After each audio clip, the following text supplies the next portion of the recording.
ಚಾಲು ಆಗಿಲ್ಲ.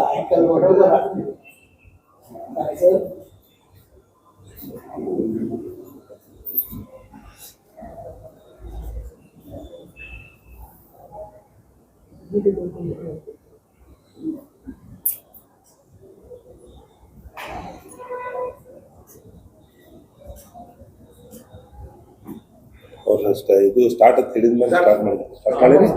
ಓಕೆ,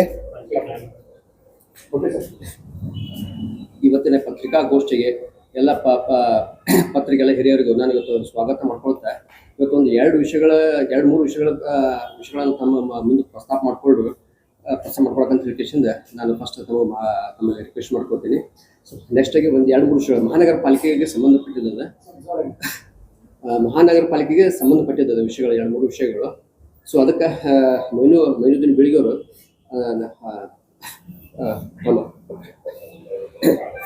ನಮಸ್ಕಾರ ಎಲ್ಲ ಪತ್ರಕರ್ತ ಮಿತ್ರರಿಗೆ.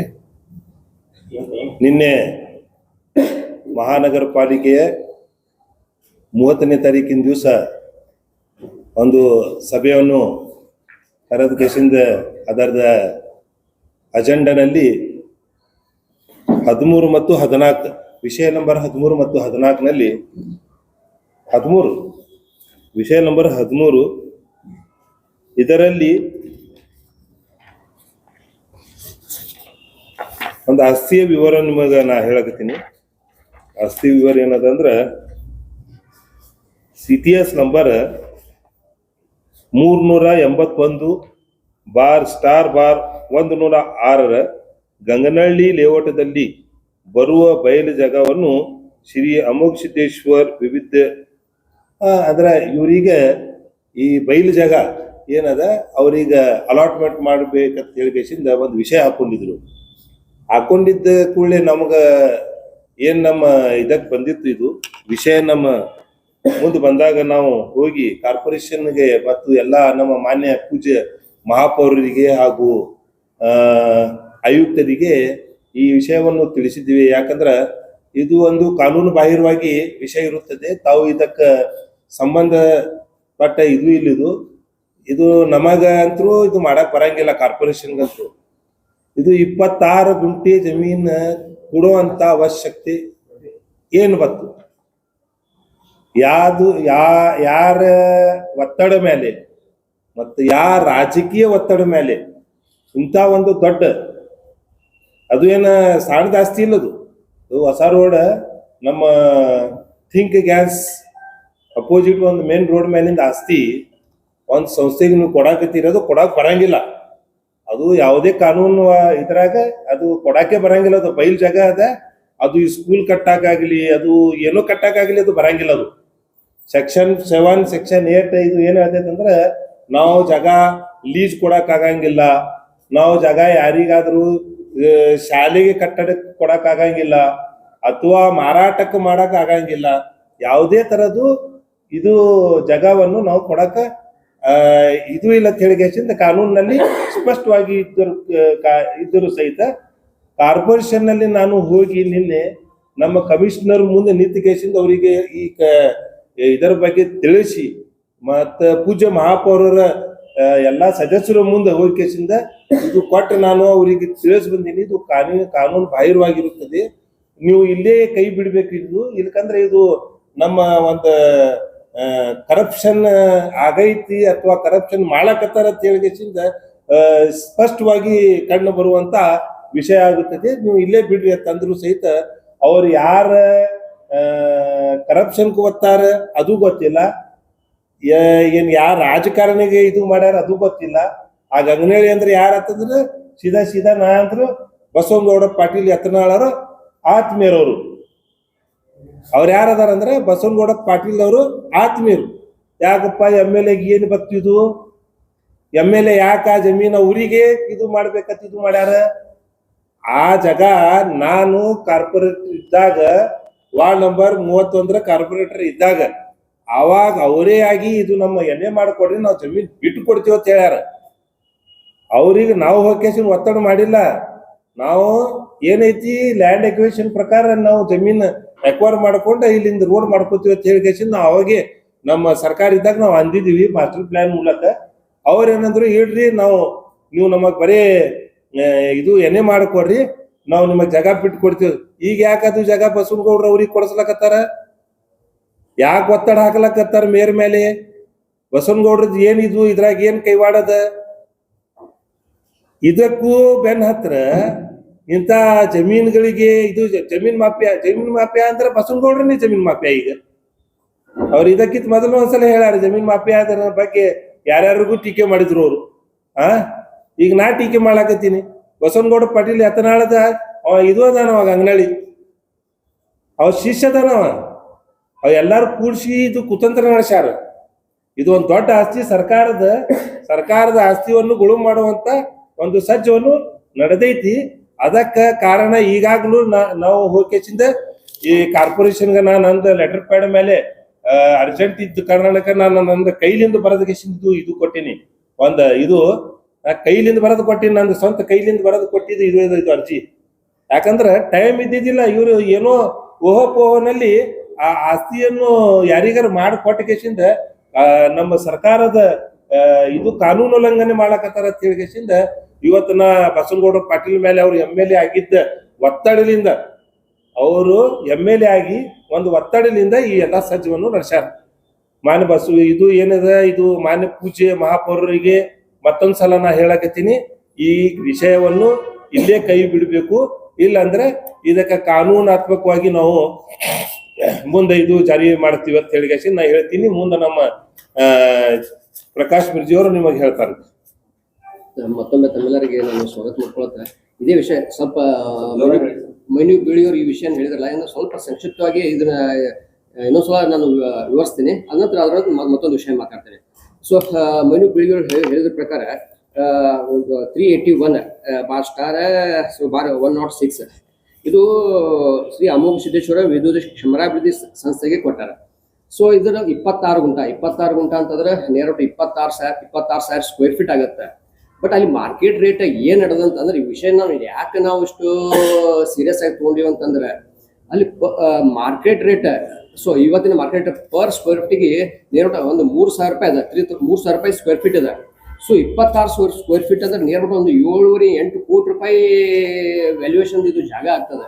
ಸೊ ಮೇಲಾಗಿದ್ರೆ ಇಂಥ ದೊಡ್ಡ ಆಸ್ತಿಯನ್ನ ನಮ್ಮ ಕಾರ್ಪೊರೇಷನ್ ಯಾಕೆ ಕಳ್ಕೊಳಕತ್ತಾರ, ಯಾವ ಕಾರಣಕ್ಕೆ ಕಳ್ಕೊಳಕತ್ತಾರ ಅಂತ ನಮಗೊಂದು ಕಳ್ಕೊಳಾಗಿದೆ. ಸೊ ಮೇಲಾಗಿ ಹೇಳ್ಬೇಕಂತಂದ್ರೆ, ಇದು ಕಾನೂನೊಳಗಿದನ ಈ ರೀತಿ ಯಾವುದೇ ಸಂಘಕ್ಕೆ ಅಥವಾ ಯಾವುದೇ ಮಾಲೀಕತ್ವಕ್ಕೆ ಯಾರಿಗೆ ಕೊಡ್ಲಾಕ್ ಆಗುದಿಲ್ಲ. ಕರ್ನಾಟಕ ಸರ್ಕಾರದ ಗೆಜೆಟ್ ಪ್ರಕಾರ, ಕಾನೂನು ಪ್ರಕಾರ 1985 ಕ್ರಮ ಸಂಖ್ಯೆ ಒಳಗೆ 6, 7, 8 ಪ್ರಕಾರ ಇವತ್ತು ಆಕ್ಚುಲಿ ಕೊಡಕ್ಕೆ ಬರೋದಿಲ್ಲ. ಸೊ ಮೇಲಾಗಿ ಕೊಡಕ್ ಬರೋದಿಲ್ಲ ಅಂತ ಬಳಕಿದ ಅಜೆಂಡಾ ಒಳಗೆ ಈ ವಿಷಯ ಯಾಕೆ ಬಂತು ಮ್ಯಾಗ ನಾನು ನೇರವಾಗಿ ಆಯುಕ್ತರ ಮ್ಯಾಗ ವಿಜಯಪುರ ಮಹಾನಗರ ಪಾಲಿಕೆ ಆಯುಕ್ತರ ಮ್ಯಾಗ ಮತ್ತು ಪೂಜ್ಯ ಮಹಾಪೌರರ ಮ್ಯಾಗ ನಾನು ಆರೋಪ ಮಾಡ್ತೀನಿ. ಈ ವಿಷಯ ಕಾನೂನು ಅಡಿಯೊಳಗೆ ಬರೋದಿಲ್ಲ ಅಂತಂದ್ರೆ ನೀವು ವಿಷಯನ ಯಾಕೆ ನೀವು ಮೀಟಿಂಗ್ ಒಳಗೆ ತಗೊಂಡ್ರಿ? ನೀವು ಮೀಟಿಂಗ್ ತೋರ್ಸಿಂದ ಆಲ್ರೆಡಿ ನೀವು ಠರಾವನು ಪಾಸ್ ಮಾಡಿದ್ರಿ ನಿನ್ನೆ ಮೀಟಿಂಗ್ ಒಳಗೆ. ಸೊ ಇದು ನಮ್ಮ ವಿಜಯಪುರ ಮಹಾನಗರಕ್ಕೆ ದೊಡ್ಡ ಪೆಟ್ಟ ಅಲ್ದೇನೆ, ಮತ್ತು ಕಾನೂನು ಎಲ್ಲರ ಕೂಡಿಸಿಂದ ಆಯುಕ್ತರು, ಪೂಜ್ಯ ಮಹಾಪೌರರು ಮತ್ತು ಎಲ್ಲ ಸದಸ್ಯರು ಕೂಡಿಸಿಂದ ಮತ್ತೊಮ್ಮೆ ತಮ್ಮ ಅಧಿಕಾರವನ್ನು ಉಲ್ಲಂಘನೆ ಮಾಡ್ಲಕತ್ತಾರ ಅಂತ ನನಗೆ ಅನಿಸ್ಲಾಕತ್ತದ. ಎರಡನೇದು, ಸೊ ಮೇಲಿಂದ ಮ್ಯಾಗೆ ನಾನು ಯಾಕೆ ಹೇಳ್ಬೇಕು ಅಂತಂದ್ರೆ, ಮೇಲಿಂದ ಮ್ಯಾಗೆ ಮಾನ್ಯ ಸಚಿವರು, ನಮ್ಮ ಉಸ್ತುವಾರಿ ಸಚಿವ MB ಪಾಟೀಲ್ ಸಾಹೇಬ್ ಹೇಳ್ತಾರೆ, ಪಾರದರ್ಶಕತೆ ನಮ್ಮ ಆಡಳಿತ ಪಾರದರ್ಶಕತೆ ಬೇಕಂತ ಹೇಳ್ತಾರೆ. ಸೊ ನಾನು ಒಂದು ವಿಷಯ ನಾನು ಹೇಳ್ತೇನೆ, ವೈಯಕ್ತಿಕವಾಗಿ ನಂದೇ ವಿಷಯ. 6 ತಿಂಗಳಿಂದ ನಾನು ಮಹಾನಗರ ಪಾಲಿಕೆ ಕೆಲವೊಂದು ವಿಷಯಗಳನ್ನು 3-4 ವಿಷಯಗಳನ್ನ ಇಟ್ಕೊಂಡು ನಾನು 6 ತಿಂಗಳಿಂದ ಪತ್ರ ಬರಿತಾ ಇದ್ದೀನಿ. ಇವತ್ತಿನ ತನಕ ನನಗೆ ಮಾಹಿತಿ ಕೊಡ್ಲಾಗ್ತಾ ಇರಲಿಲ್ಲ. ಯಾಕೆ ಕೊಡ್ಲಾಗ್ತಾ ಇರಲಿಲ್ಲ? ಮತ್ತು ಪಾರದರ್ಶಕತೆ ಎಲ್ಲಿ ಹೋಯ್ತು? ಮಾನ್ಯ ಸಚಿವರು ಹೇಳ್ತಾರೆ, ಎಲ್ಲರಿಗೆ ಹೇಳ್ತಾರೆ ಪಾರದರ್ಶಕತೆಯಿಂದ ಆಗ್ತದೆ. ಬಟ್ ಇಲ್ಲೇ ವಿಜಯಪುರ ಮಹಾನಗರ ಪಾಲಿಕೆ ಒಳಗೆ ಇದೇ ಆಯುಕ್ತರಿಗೆ ನಾನು ಲೆಟರ್ ಕೊಟ್ಟೀನಿ, 3-4 ಲೆಟರ್ ಕೊಟ್ಟೀನಿ. ಮತ್ತು ಸ್ವತಃ ಭೇಟಿಯಾಗಿನೂ ನಾನು ಹೇಳಿದ್ದೀನಿ, ಮತ್ತು ಫೋನ್ ಮುಖಾಂತರ ಹೇಳಿದ್ದೀನಿ ನಾನು, ಸರ್ ಇದು 6 ತಿಂಗಳಾಯ್ತು, ಇದು ಮಾಹಿತಿ ಕೇಳಿದೀನಿ, ಮಾಹಿತಿ ಕೊಡ್ತಾ ಇಲ್ಲ ನೀವು ಅಂತ ಹೇಳಿ. ಮಾಹಿತಿ ಯಾಕೆ ಕೊಡಕತ್ತಿಲ್ಲ ಅಂತಂದ್ರೆ, ಮೇಲ್ನೋಟಕ್ಕೆ ಏನಾಗಿದೆ, ಅವ್ಯವಹಾರ ಅವು ನಾನು 3-4 ವಿಷಯಗಳನ್ನು ಕೇಳಿದ್ದು ಅದ್ರೊಳಗೆ ಅವ್ಯವಹಾರ ಆಗಿದಂತೂ ಮೇಲ್ನೋಟಕ್ಕೆ 100% ಕಂಡು ಬಂದದ. ಬಟ್ ಅದ್ರ ಮಾಹಿತಿ ತಗೊಂಡು ನಾವು ಮುಂದೆ ಅದನ್ನ ಕಾನೂನು ಹೋರಾಟ ಮಾಡ್ಬೇಕಂತ ಹೇಳಿ ನಾವು ಏನ್ ಮಾಡ್ತಿದ್ವಿಲ್ಲ ಅದಕ್ಕೆ ಅವ್ರ ಮಾಹಿತಿನೇ ಕೊಡ್ತಾ ಇಲ್ಲ. ಸೊ ಅದಕ್ಕೆ ವಿಜಯಪುರ ಮಹಾನಗರ ಪಾಲಿಕೆ ಯಾವ ದಾರಿ ಹಿಡಿದಂತ ನಮಗೂ ಅರ್ಥ ಆಗ್ತಾ ಇಲ್ಲ. ಸೊ ಅದಕ್ಕೆ ತಮ್ಮ ಮುಖಾಂತರ ಮಾನ್ಯ ಉಸ್ತುವಾರಿ ಸಚಿವರಲ್ಲಿಯೂ ಮತ್ತು ಮುಖ್ಯಮಂತ್ರಿಗಳಲ್ಲೂ ನಾನು ಮನವಿ ಮಾಡ್ಕೋತೀನಿ. ಮತ್ತು ಇದನ್ನೆಲ್ಲಾನು ಸರಿಪಡಿಸಬೇಕು. ಇದೈತ್ರಿ, ಈಗ ನಾವು ಬಯಲು ಜಾಗೆ ಅಂತ ಹೇಳಿದಿಲ್ಲ, ಅದನ್ನ ಯಾವ್ದು ಕೊಡಕ್ ಬರಲ್ಲ. ಕೆಲವೊಂದು ಲೇಔಟ್, ವಿಜಯಪುರದ ಕೆಲವೊಂದು ಲೇಔಟ್ಗಳು ಅದಾವ, ಅವ್ರ ಮಾಲೀಕರು ತಮ್ಮ ಗಾರ್ಡನ್ ಪರ್ಪಸ್ ಇದೆ, ಆ ಗಾರ್ಡನ್ ಪರ್ಪಸ್ ಗಾರ್ಡನ್ ಮಾತ್ರ ಅದನ್ನ ಬಿಡಬೇಕಂತ ಹೆಕ್ಷನ್ ಅದ, ಅದನ್ನು ಯಾರಿಗೂ ಕೊಡಬಾರ್ದು. ಅವ್ರು ಕೆಲವೊಬ್ರು ಮಾಲೀಕರು ಕಿಲ್ಲಿ ಹಾಕೊಂಡು ಕಿಶಿಂದ ತಮ್ಮದೇ ಆದ ಅಲ್ಲಿ ಒಂದು ಶೆಡ್ ಏನೋ ಮಾಡ್ಕೊಂಡು ಎಷ್ಟೋ ಲೇಔಟ್ಗಳು ಅದಾವ. ಸೊ ಅದಕ್ಕೆ ನಮ್ಗೆ ಸ್ಪಷ್ಟವಾಗಿ ತಮಗೆ ಹೇಳ್ಬೇಕಂತ ಕಾನೂನು ಹೇಳತ್ತಂದ್ರೆ, ಒಂದು ಬಯಲು ಜಾಗೆ ಆಯ್ತು, ಕ್ರೀಡಾಂಗಣ, ಸೊ ಅಂದ್ರೆ ಲೇಔಟ್ ಕ್ರೀಡಾಂಗಣ, ಸೊ ಆಮೇಲೆ ಒಂದು ಗಾರ್ಡನ್, ಇವು 3 ಜಾಗಗಳನ್ನು ಯಾರಿಗೂ ಯಾವುದೇ ರೀತಿಯ ಬರಾಬರಿ ಮಾಡಬಾರಂತ ಕಾನೂನು ಅದ. ಸೊ ಅದಕ್ಕೆ ತಮ್ಮ ಮುಖಾಂತರ ನಾನು ಸೊ ಎಲ್ಲ ನಮ್ಮ ರಾಜ್ಯ ಸರ್ಕಾರಕ್ಕಾಯ್ತು ಮತ್ತು ಸಚಿವರಲ್ಲಿ ನಾನು ಮನವಿ ಮಾಡ್ಕೋತೀನಿ. ಇದನ್ನ ಸಂಬಂಧಪಟ್ಟ ಅಧಿಕಾರಿಗೆ ತಾವು ಆದೇಶಿಸಿದ್ರು ಅಥವಾ ಯಾವ ರೀತಿ ನೋಡಿದ್ರೆ ಇದನ್ನ ಈ ವಿಷಯವನ್ನು ಕೈ ಬಿಡಬೇಕು. ಕೈ ಬಿಡದೆ ಹೋದ್ರೆ ಮೈನು ಬೀಳಿಗೆಯವ್ರು ಹೇಳ್ದಂಗ ನಾವು ಇದಕ್ಕೆ ಮುಂದಿನ ದಿನಗಳಲ್ಲಿ ಕಾನೂನು ಹೋರಾಟ ಅಂತ ಮಾಡ್ಲಕ್ಕೆ ನಾವು ಸಿದ್ಧರದೀವಿ ಅಂತ ಹೇಳಿ ತಮ್ಮ ಮುಖಾಂತರ ನಾನು ಹೇಳಕ್ ಬಯಸ್ತೇನೆ. ಸರ್ ಇದು ತಮ್ಗೆ ಹೇಳಿದಲ್ಲ ಸರ್, ಇದೆ 26 ಗುಂಟ ನೇರ ಇದು ಈ ಅಜೆಂಡಾನಾಗೆ ಅದು 12 ನಂಬರ್ನು ಹಾಕ್ಯಾರಲ್ಲ, ಸಬ್ಜೆಕ್ಟ್ 12 ನಂಬರ್ನು ಅದೂನು ಅವ್ಯವಹಾರ ಅದು. ನಾನು ಹೇಳ್ದಂಗೆ ನಾನು ನಿಮ್ಗೆ ಹೇಳ್ತೀನಿ ಸರ್, ನಾನು ಹೇಳ್ತೇನೆ ಸರ್. ಅವ್ಯವಹಾರ ಆಗಿದೆ ಅಂತಂದ್ರೆ ಸರ್, ಈಗ ಕೆಲವೊಂದು ನಮ್ಮಲ್ಲಿ ವಿಜಯಪುರ ಮಹಾನಗರ ಪಾಲಿಕೆ ಜೋನಲ್ ಆಫೀಸ್ಗಳಾಗ್ಯಾವ, ವಲಯ ಕಚೇರಿಗಳಾಗ್ಯಾವ, 2ರಿಂದ 3 ಆಗ್ಯಾವ.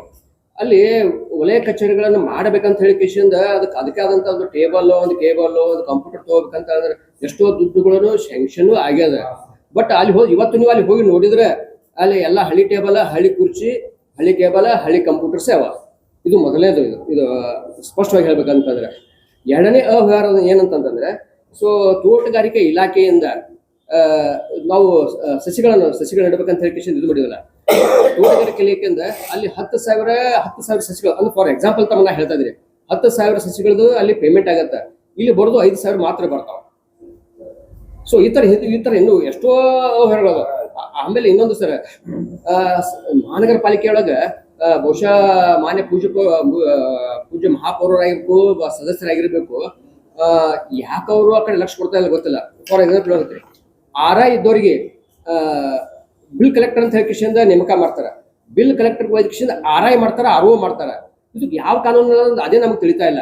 ಅಲ್ಲ ಸರ್, ಅವರು ತಂದು ಅವ್ರು ತಾವು ಕಲ್ದಿದ್ದು FD ಅವ್ರ ತಂದು ಕಿಶಿಂದ ಬಿಲ್ ಕಲೆಕ್ಷನ್ ಮಾಡಕ್ ಹಾಕ್ತಾರ, ಬಿಲ್ ಕಲೆಕ್ಟರ್ ಕಿಶಿಂದ RI RO ಮಾಡ್ತಾರ. ಇಂಥ ಎಷ್ಟೋ ಉದಾಹರಣೆಗಳು ಅದಾವ ಸರ್. ಅದ್ರ ಇದು double Jamkhandi road bus stand ದಿಂದ ಏನ ಹೊಸ ರೋಡ್ ಬರ್ತದಲ್ಲ ಸರ್. ಇಲ್ಲಿ ಬಸ್ ಸ್ಟ್ಯಾಂಡ್ ಲಿಂದ ಹಿಂದೆ ಚರ್ಚ್ ಲಿಂದ ಹೋಗಿ ಕೇಸಿಂದ ಏನ ಇದು ನಮ್ಮ ನೈರಾ ಪೆಟ್ರೋಲ್ ಪಂಪ್ ಅಲ್ಲೇ ಬರ್ತದೆ ಸರ್. ಅದು ಸಮೀಪ ನೈರಾ ಪೆಟ್ರೋಲ್ ಪಂಪ್ ಬಾಜುಕ ಥಿಂಕ್ ಗ್ಯಾಸ್ ಲೆಫ್ಟಿಗೆ ಇದು ಜಾಗ ಅದ, ಇದು ರೈಟಿಗೆ ಪ್ರಮುಖವಾಗಿ. ನೀವು ಸ್ಪಷ್ಟವಾಗಿ ಕ್ಲಿಯರ್ ಆಗಿ ಹೇಳ್ತಾ ಇಲ್ಲ, ಅದು ಸ್ಪಷ್ಟವಾದ ಏನು ಸರ್ಕಾರಿ ಜಾಗನೋ ಖಾಲಿ ಜಾಗನೋ ಯಾವ ಜಾಗ. ಸೊ ಅದಕ್ಕೆ ನಾನು ಸ್ವಲ್ಪ ಎಕ್ಸ್ಪ್ಲೈನ್ ಮಾಡ್ತೀನಿ ಸರ್. ಲೇಔಟ್ ಅವ್ರದ್ದೇ, ಗಂಗಳವ್ರದ್ದೇ ಅದ ಲೇಔಟ್. ಬಟ್ ಲೇಔಟ್ ಅವ್ರು ಮಾಡಬೇಕಾದ್ರೆ ಸರ್ಕಾರಿ ನಾರ್ಮ್ಸ್ ಪ್ರಕಾರ ಗಾರ್ಡನ್ ಇಂತಿಷ್ಟು % ಬಿಡಬೇಕು, ಬಯಲು ಜಾಗಕ್ಕೆ ಇಂತಿಷ್ಟು ಬಿಡಬೇಕು, CS ಸೈಟ್ಗಳಿಗೆ ಬಿಡಬೇಕು, ರೋಡಿಗೆ ಬಿಡಬೇಕು ಅಂತ 100% ಜಾಗದೊಳಗ 40% ಸರ್ಕಾರ ಕೊಡಬೇಕು. ಎಲ್ಲಗಳ ರೋಡ್ ಸಹಿತ, ರೋಡ್, ಡ್ರೈನ್, CS ಸೈಟ್, ಬಯಲು ಜಾಗ, ಗಾರ್ಡನ್ ಪರ್ಮಿಟ್ ಬಿಡ್ಬೇಕಂತಿರುತ್ತೆ. ಸೊ ಅದನ್ನ ಅವ್ರಿಗೆ ಬಿಟ್ಕೊಂಡು 60% ಮಾತ್ರ ಇವರು ಡೆವಲಪ್ಮೆಂಟ್ ಮಾಡಬೇಕಾಗಿರ್ತದೆ ಓನರ್. ಅದು 40% ನಮ್ಮ ಸರ್ಕಾರ ಅಂದ್ರೆ ಮಹಾನಗರ ಪಾಲಿಕೆ ಅದು BDA ಹೋಗುತ್ತೆ. BDA ಅವರು ನಮ್ಮ ವಿಜಯಪುರ ಮಹಾನಗರ ಪಾಲಿಕೆಗೆ ಅದನ್ನ ಬಿಟ್ಟು ಕೊಡ್ಬೇಕಾಗತ್ತ. ಮೇಂಟೆನೆನ್ಸ್ ಎಲ್ಲ ಏನೆಲ್ಲ ಮಹಾನಗರ ಪಾಲಿಕೆಗೆ ಇರುತ್ತೆ. ಸೊ ಮೀನ್ಸ್ ಅದಕ್ಕೆ ಮಹಾನಗರ ಪಾಲಿಕೆ ಅದಕ್ಕೆ ಒಡೆಯರು, ಮಾಲೀಕರು ಮಹಾನಗರ ಪಾಲಿಕೆಯವರು. ಇದೇ ಮಹಾನಗರ ಪಾಲಿಕೆಯವರೇ ಅವ್ರನ್ನ ಲೀಸ್ ಮಾಡ್ಕೊಳ್ಳಕ್ ನಿನ್ನೆ ಠರಾವ್ ಪಾಸ್ ಮಾಡಿದ್ದಾರೆ ಸರ್. ಆಗಿದೆ ಸರ್. ಬಟ್ ಏನೋ ನಮಗೆ ಕಾಪಿ ಸಿಕ್ಕಲ್ಲ ಅಂದ್ರೆ ಅದು ಠರಾವ್ ಬರೀಬೇಕಾದ್ರೆ ಒಂದು 4 ದಿನ 7 ದಿನ ಟೈಮ್ ಆಗುತ್ತೆ. ಈಗ ನಮಗ್ ಈಗ ನಮಗ ಸರ್ ಕೊಟ್ಟ ಸರ್ ನೀನ್ ಆಗಿದೆ ಈಗ ಪಾಸ್ ಆಗಿದೆ ಸರ್. ಇನ್ನ ಲೀಸ್ ಅದು ಇನ್ನ ಸರ್ಕಾರಕ್ಕೆ ಹೋಗ್ಬೇಕದು ಆಗಂಗಿಲ್ಲ. ಅದು ಅದಕ್ಕೆ ನಾವ್ ಏನ್ ಹೇಳಕತ್ತೀವಿ, ಮಾರಿ ಹಾಕೊಳ್ಳೋಕ್ಕಿಂತ ಸರ್ಕಾರದಿಂದ ಮಾರಿ ಹಾಕೊಂಡು ವಾಪಸ್ ಬರೋಕ್ಕಿಂತ ಇಲ್ಲೇ ನೀವು ಕೈ ಬಿಡ್ರಿ ಅಂತ ಹೇಳಕತ್ತೀವಿ. ಬಯಲು ಬೈದಾಗ ಓಪನ್ ಸೈಟ್ ಯಾರಿಗೂ ಕೊಡಾಕ ಸಾಧ್ಯವಿಲ್ಲ. ಇದು ಕಾನೂನದ. ನಾವು ನಮ್ಮ ಮನಸ್ಸಿನಿಂದ ಅದು ಅವ್ರಿಗೆ ಸರ್ಕಾರಕ್ಕೆ ಸರ್ಕಾರಕ್ಕೆ ಮಹಾನಗರ ಪಾಲಿಕೆಗೆ ಇರ್ಬೇಕು. ಮೇಂಟೆನೆನ್ಸ್ ಯಾರು ಮಾಡ್ಬೇಕು? ಮಹಾನಗರ ಪಾಲಿಕೆನೇ ಮಾಡ್ಬೇಕು, ಬರಂಗಿಲ್ಲ. ಯಾವುದು ಯಾವ ವಿಷಯ ಆಮೇಲೆ ಮತ್ತೆ ಈಗ ನೀವು ಈ ಹಿಂದೆನೂ ಕೂಡ ಕಾನೂನಾತ್ಮಕ ಹೋರಾಟಗಳನ್ನ ಮಾಡಿದಿರಿ. ಅದ್ರ ಹಿಂದೆ ಏನು ನ್ಯಾಯಾಲಯದಲ್ಲಿ ಪ್ರಕರಣಗಳು ಇದೆ, ನ್ಯಾಯಾಲಯದ ಕುರಿತಾಗಿ ಏನು ಮಾಡಿದೆ ಅಂತ ನಿಮ್ಮ ಮೇಲೂ ಕೂಡ ಸಾಕಷ್ಟು ಆರೋಪಗಳಿದಾವೆ.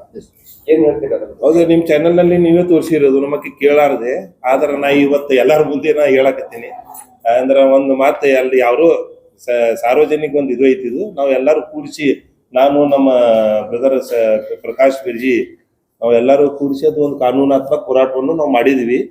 ಮತ್ತೆ ಈಗಾಗಲೂ ಅವರು ಒಂದು ಅನರ್ಹ ಕಾರ್ಪೊರೇಟರ್ಸ್ ಅವರು ಈಗ ನಾವು ಅವರಿಗೆ ಒಂದು ನಾನು ನೋಡಿದ್ದ ಸಾಯಂಕಾಲ ನ್ಯೂಸ್ ಅಂತ ನಾ ಹೆಸರು ಯಾಕೆ ತಗೊಳಕತ್ತೀನಿ ಅಂದ್ರೆ ಅದ್ರಾಗ ಅವ್ರು ನಮಗ್ ಇದು ಮಾಡಿದ್ರು.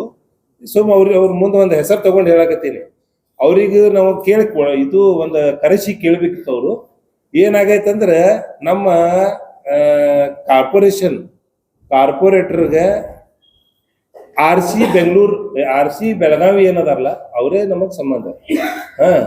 ಅವ್ರೇನ್ ಮಾಡ್ಯಾರ, ಈಗಾಗಲೇ ನಾವು ಏನ್ ಕಾನೂನಾತ್ಮಕ ಹೋರಾಟ ನಾವು ಮಾಡಿದ್ದೀವಿ, ಅವ್ರಿಗೆ ಅನರ್ಹ ಮಾಡಿದ್ದಾರೆ. ಅವ್ರು ಡಿಸ್ಕ್ವಾಲಿಫೈ ಅದಾರ.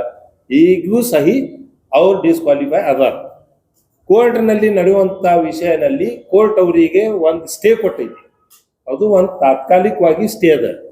ಆ ತಾತ್ಕಾಲಿಕವಾಗಿ ಸ್ಟೇ ಸಿಕ್ಕಾಗ ಅವರು ಕಾನೂನಾತ್ಮಕವಾಗಿ ಅಲ್ಲಿ ಉಳ್ದಾರ. ನಾವು ಕಾನೂನಾತ್ಮಕನಲ್ಲಿ ಹೋರಾಟ ಮಾಡಕತ್ತೀವಿ. ಇಲ್ಲ, ತೋರಿಸಿದ್ವಿ. ಸಂಶಯ ಮೂಡ್ತಾ ಇದೆ. ಸರಿ ಸರ್, ಅದಕ್ಕೆ ನಾ ಕ್ಲಿಯರಿಫಿಕೇಶನ್ ಕೊಡ್ತೀನಿ ಸರ್. ಸೊ ಇದ್ರೊಳಗೆ ಯಾವುದೇ ತಾವು ಹೇಳ್ದಂಗ ಇದ್ರೊಳಗೆ ಯಾವುದೇ ಆಮಿಷಗಳನ್ನ ಒಳಗಾಗಿಲ್ಲ. ಇನ್ನೂ ಮಾನ್ಯ ಉಚ್ಚ ನ್ಯಾಯಾಲಯದ ಗುಲ್ಬರ್ಗ ಪೀಠ ಒಳಗೆ ಇದನ್ನ ಕೇಸ್ ನಡೆದದ. ಇನ್ನ ಇದು ಮುಕ್ತ ಆಗಿಲ್ಲ. ಇನ್ನ 2 ತಿಂಗಳಲ್ಲಿ 3 ತಿಂಗಳಲ್ಲಿ ಅವ್ರು ಅನರ್ಹ ಆಗೋದು ಶತಸಿದ್ಧ. ಅನರ್ಹರಾಗಿದ್ದಾರೆ ಅಂತ ಹೇಳಿದ್ರೆ ನ್ಯಾಯಾಲಯ ಆದೇಶ ಮಾಡ್ತು, ಮತ್ತೆ ಈಗ ಆದೇಶ ಕೊಡ್ತು. ಅದ್ರ ಕಾನೂನಾತ್ಮಕ ಹೋರಾಟ ಎಲ್ಲಿವರೆಗೆ ಬಂತ ಅನ್ನೋದು ನನ್ನ ಪ್ರಶ್ನೆ ಇತ್ತು. Yes sir. ಇಲ್ಲ, ಅನರ್ಹ ಆಗಿದ್ದು RC ಅವರ ಆದೇಶ ಮೇಲೆ ಅನರ್ಹ ಆಗ್ಯಾರ ಸರ್. ಅದು ಗುಲ್ಬರ್ಗ ಹೈಕೋರ್ಟ್ ಒಳಗೆ ನಡೆದಿದೆ. ಸೊ ಗುಲ್ಬರ್ಗ ಹೈಕೋರ್ಟ್ ಕೆಲವೊಂದು ಕಾರಣಗಳಿಂದ ಅದನ್ನ ಸ್ಟೇ ಕೊಟ್ಟಾರ ಸರ್. ಸ್ಟೇ ಕೊಟ್ಟಾರ. ಅದಕ್ಕೂ ಕೆಲವೊಂದು ರೀಸನ್ಸ್ ಆಗಿ ಹೆಚ್ಚು ಕೊಟ್ಟಿದ್ದಾರೆ. ಮೇಯರ್ ಉಪಮೇಯರ್ ಇಲೆಕ್ಷನ್ ಆಗಿತ್ತು. ಸೊ ಆದಾಗ ಅದಕ್ಕೆ ನೀವು ತಡೆ ಮಾಡಬೇಡ್ರಿ ಅಂತ ಹೇಳಿಂದ ಕೆಲವೊಬ್ರು ರಿಟ್ ಪಿಟಿಷನ್ ಹೋಗ್ಬಿಡಕ ಆಗಿದ್ದ ವಿಷಯ ನೀವು ಬರೀ ಡಿಕ್ಲರೇಷನ್ ಕೊಡ್ರಿ ಅಂತ ಹೇಳ್ಬೇಕು. ಅವರು ಹೈಕೋರ್ಟ್ ಮಾತು ಇಷ್ಟ ಹೇಳ್ಯಾರ, ಅದನ್ನ ನೀವು ಮೇಯರ್ ಉಪಮೇಯರ್ನ ಡಿಕ್ಲರೇಷನ್ ಕೊಡ್ರಿ ಅಂತ ಹೇಳಿ ಕೊಟ್ಟ ಬಳಕ ಇವ್ರು ಮೇಯರ್ ಉಪಮೇಯರ್ ಈಗ ತಮ್ಮ ಸ್ಥಾನವನ್ನು ಅವರು ಅನುಭವಿಸ್ಲಾಕತ್ತಾರ ಅಷ್ಟೇ. ಬಟ್ ಇನ್ನೂ ಡಿಸ್ಕ್ವಾಲಿಫಿಕೇಶನ್ ಏನು ಅನರ್ಹ ಕೇಸ್ ಏನದಲ್ಲ ಇನ್ನೂ ಹೈಕೋರ್ಟ್ ಒಳಗೆ ನಡೆದದ ಸರ್. ಮುಂದಾದ್ರೂ ಅದನ್ನ 100% ನಡೆಸ್ತೀವಿ. ಇಲ್ಲ ಇಲ್ಲ ಇಲ್ಲ ಇಲ್ಲ ಸರ್, ಹಿಂದೆ ತಕೊಂಡೇ ಇಲ್ಲ. ಹಿಂದೆ ತಕೊಂಡಿಲ್ಲ. ತಾವು ಬೇಕಾದ ಹಿಂದೆ ತಕೊಳ್ಳುವಂತ ವಿಷಯನೇ ಇಲ್ಲದು. ನಮಗೆ ಅವಶ್ಯಕತೆ ಒಮ್ಮೆ ಅವ್ರು ಡಿಸ್ಕ್ವಾಲಿಫೈನೇ ಆಗ್ಯಾರ. ನಾವು ಹಿಂದೆ ತಕೊಂಡ್ರೆ ಏನ್ ಮಾಡೋರು? ಸರ್ಕಾರ ಅವ್ರಿಗೆ ಡಿಸ್ಕ್ವಾಲಿಫೈ ಮಾಡೈತಿ. ಸರ್ಕಾರಕ್ಕೆ ಅಧಿಕಾರದ ತಿಳ್ಕಂದ ಕೋರ್ಟ್ ಅವರಿಗೆ ಇದು ಗೈಡೆನ್ಸ್ ಮಾಡಿದ್ರು. ಮತ್ತು RC ಅವರು ತಮ್ಮ ಮೇಲಿನ ದರ್ಜೆಗೆ ಕೇಳಿಕೆಸಿಂದ ಅದು ಒಂದು ಇದು ಏನೈತಿ ಕಾನೂನಾತ್ಮಕವಾಗಿ ಒಂದು ಇದು ನಡೆಸಿ ಅವರಿಗೆ ಡಿಸ್ಕ್ವಾಲಿಫೈ ಮಾಡ್ಯಾರ. ಈಗ ಅವ್ರು ಮೊದಲೇ ಇದು ಕಾರ್ಪೊರೇಷನ್ ನಲ್ಲಿ ಮೊದಲೇ ಮೇಯರ್ ಮತ್ತು ಉಪಮೇಯರ್ದ ಇಲೆಕ್ಷನ್ ಆಗಿತ್ತು. ಅವಾಗ ನಾವು ಇಲೆಕ್ಷನ್ ಅವ್ರು ಡಿಸ್ಕ್ವಾಲಿಫೈ ಆಗೋಕಿತ್ತು ಮೊದಲು. ಅದಕ್ಕೇನೈತಿ ಕೋರ್ಟ್ ಅವರಿಗೆ ಕೆಲವು ದಿನ ಅವಕಾಶ ಕೊಡೋ ಸಂಬಂಧ ಅವರಿಗೆ ಯಾವುದೇ ಯಾವ್ದು ಕಾನೂನಿನಿಂದ ಕೊಟ್ಟಾರ ಅದು ನಮಗಿನ ಗೊತ್ತಿಲ್ಲ. ಅದು ವಕೀಲರು ಹೇಳ್ಬಹುದು. ಇನ್ನ ನ್ಯಾಯಾಲಯ ಐತಿ. ಇವತ್ತಿನ ನಾಳೆ ಅವ್ರು ಡಿಸ್ಕ್ವಾಲಿಫೈ ಆಗೋದು ಖಚಿತವಾಗಿ. ಈಗ ಇದು ಜಗದ ಏನ್ ಹೇಳ್ತೀರಿ ಫೈನಲ್ ಏನು ಮುಂದೆ ಈ ಜಗಕ್ಕೆ ಸಂಬಂಧಪಟ್ಟ ನೀವು ಒಂದ್ ವೇಳೆ ಆಯುಕ್ತರು ಇದನ್ನ ಹಿಂಪಡಿಲಿಲ್ಲ ಅಂದ್ರೆ ಏನಾದ್ರು ಹೋರಾಟ ಮಾಡ್ತಿರೋ ಅಥವಾ ಏನ್ ಮಾಡ್ತೀವಿ? 100% ಸರ್. ಸೊ ಈ ವಿಷಯವನ್ನು ಅದು ವಿಷಯವನ್ನು ಇವ್ರ ಕೈ ಬಿಡದೆ ಹೋದ್ರೆ ಯಾವುದೇ ಕಾರಣಕ್ಕೂ ನಾವು ಈ ವಿಷಯನ ನಾವು ಇಷ್ಟಕ್ಕೆ ಬಿಡೋದಿಲ್ಲ. ನ್ಯಾಯಾಲಯದ ಮೊರೆ ಹೋಗುದಂದ್ರೂ ಶತಸಿದ್ಧ ಅಂತ ಹೇಳಿ ತಮ್ಮಲ್ಲಿ ನಾನು ಮತ್ತೊಮ್ಮೆ ಹೇಳಕ್ ನಾ ಪ್ರಯತ್ನ ಈ ವಿಷಯ ಯಾರು ನಿಮ್ಮ ಸದಸ್ಯರು ಯಾರು ಒಬ್ಬರು ಬಿಜೆಪಿಯವರಾಗಿರ್ಬೋದು ಯಾರು ಒಬ್ರು ಹೇಳ್ತಿಲ್ಲ ಸರ್ ಹೇಳೋದು ಬಿಜೆಪಿ ಕಾಂಗ್ರೆಸ್ ಪಕ್ಷ ಇಲ್ಲ ಸರ್. ಕೆಲವರು ರಾಜಕೀಯ ವಿಷಯ ಇಲ್ಲ ಸರ್, ಕೆಲವರು ರಾಜಕೀಯ ವಿಷಯಗಳನ್ನ ಮಾಡ್ತಿರ್ತಾರೆ ಸರ್. ಬಟ್ ಇಲ್ಲಿ ಯಾವುದೇ ಬಿಜೆಪಿ ಅಥವಾ ಮತ್ತೆ ಕಾಂಗ್ರೆಸ್ ಅಧ್ಯಕ್ಷ ನಾವು ಇಬ್ರು ಬಂದು ಕೂತಿಲ್ಲ. ಕಾನೂನಾತ್ಮಕ ಹೋರಾಟ ಸರ್ ನಮ್ದು. ಸಾರ್ವಜನಿಕ ಹೋರಾಟ, ಕಾನೂನಾತ್ಮಕ ಹೋರಾಟ. ಕಾನೂನು ಹೋರಾಟ ಮಾಡ್ತೀವಿ ಅಂತಂದ್ರೆ ಯಾವುದೇ ಪಕ್ಷಕ್ಕೆ ಯಾವುದೇ ಪಕ್ಷಕ್ಕೆ ನಾವು ಹೋರಾಟ ಪಕ್ಷದ ಏನು ಬರೋದಿಲ್ಲ ಅಂತ ನನಗೆ ಅನ್ಸುತ್ತೆ ಸರ್. ಅಲ್ಲ ಮತ್ತೆ ಈಗ ನೀವೇ ಹೇಳಿದ್ರಿ, ಈಗ ಇವರು ಉಸ್ತುವಾರಿ ಸಚಿವರು ಪಾರದರ್ಶಕ ಆಡಳಿತ ನಡೆಸ್ತಾ ಇದಾರೋ ಅಂತಿರೋ ಇಲ್ಲ ಅಂತಿರೋ ಏನ್ ನಡೆಸ್ತಾ ಇದಾರ ಅವರು ಸರ್? ಅವ್ರು ಇಲ್ಲ ಅಂತ ಇದ್ದಾರೆ. ಮತ್ತೆ ನೀವೇ ಹೇಳ್ತೀರಿ ಅವ್ರ ಕಿವಿಗೆ ಹೋಗ್ಲಿ ಅಂತ ಮಾತಾಡಕತ್ತೀವಿ ನಾವು. ಕೆಲವೊಬ್ರು ಒಳಗಿಂದ ಸಂಚೆ ನಡೆಸಿರ್ತಾರ. ಅಲ್ಲ ನೀವು ಹೋಗಿ ಹೇಳಕ್ ಆಗಲ್ವಾ? ನಾವು ಹೇಳಿವಿ ಸರ್. ಇಲ್ಲ ಅದಕ್ಕೆ ನಾವು ಪತ್ರನೂ ಬರ್ತಾ ಇದ್ದೀವಿ ಸರ್, ಪತ್ರನೂ ಬರ್ತಾ ಇದ್ದೀವಿ. ಈಗ ಸಾಹೇಬರಿಗೆ ಪತ್ರ ಬರಿತೀವಿ, ಈ ಭೂಮಿಯನ್ನು ನಾವು ಇವರು ಕಳತನ ಮಾಡಕತ್ತಾರ ಅಂತ ಹೇಳಿ. ಹೌದು, ಕಣ ತಪ್ಪಿಸಿ ಮಾಡಕತ್ತಾರ ಇರಬಹುದು. ಸಾಹೇಬ್ರ ಮುಂದೆ ಮಾತು ಹೋಗಿದ್ರ ಅವರು ಸಜ್ಜಾಗಿ ಬ್ಯಾಡ ಅಂತ ಹೇಳ್ತಿದ್ರು. ನಮಗ್ ಗೊತ್ತದ, ಯಾಕಂದ್ರ ಭೂ ಮಾಫಿಯಾಗಳಿಗೆ ಮಾನ್ಯ ಸಚಿವರಾದ ಶ್ರೀ ಎಂ ಬಿ ಪಾಟೀಲ್ ಅವರು ಯಾವತ್ತು ಅವರಿಗೆ ಸಪೋರ್ಟ್ ಮಾಡ್ಲಿಲ್ಲ, ಅವ್ರು ಮಾಡಂಗೂ ಇಲ್ಲ. ಇದು ನಂದ ಒಂದು ಅಭಿಪ್ರಾಯ ಅದ. ಈ ವಿಷಯಕ್ಕೆ ಅವ್ರಿಗೆ ಗೊತ್ತಿರ್ಲಿಕ್ಕಿಲ್ಲ. ಯಾವುದೇ ನಾವು ಬಿಜೆಪಿ ಅವರು ಅಥವಾ ಕಾಂಗ್ರೆಸ್ ಅವರು ಯಾವುದೇ ನಾಯಕರು ಇದ್ರೊಳಗೆ ನಮ್ಮ ಹೆಸರು ನಾವು ಪ್ರಸ್ತಾಪನೆ ಮಾಡ್ಲಾಕತ್ತಿಲ್ಲ. ಸೊ ಅದು ನಮ್ಗೆ ಅದು ವಿಷಯನೂ ಅದನ್ನು ಹೊರತುಪಡಿಸಿ ನಾವು ಮಾಡ್ತಾ ಇದ್ವಿ ಅಷ್ಟೇ. ಮುಂದಿನ ಹೋರಾಟ ಯಾವಾಗ?